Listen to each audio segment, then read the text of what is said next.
Paano ba mag-check ng mga countries at cities na nakafollow sa'yo or nag-view ng inyong mga content?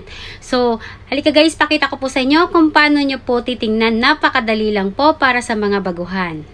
Sa inyong main accounts, click si dashboard. At sa inyong dashboard, makikita nyo po yung see more insight. Click nyo po yan. At my followers, click nyo yung see all. Ayan. Yan po siya, lalabas na po lahat ng mga countries at cities na nakafollow at nag-view ng inyong mga videos. Yung sa akin guys, meron po akong Philippines, Saudi Arabia, United Arab Emirates, Kuwait, Hong Kong, Canada, Japan, Qatar, Singapore, at meron din pong mga cities na andyan. May mga iba guys na hindi siya nakalagay kasi siguro konti lang siya, mga ilang tao lang, kahit nakalagay yung ibang countries kasi may nakita din akong Bangladesh eh. Okay? Sana may natutunan guys sa video to. Please share this video and follow mo ko for more tips. Thank you so much. God bless. Mwah!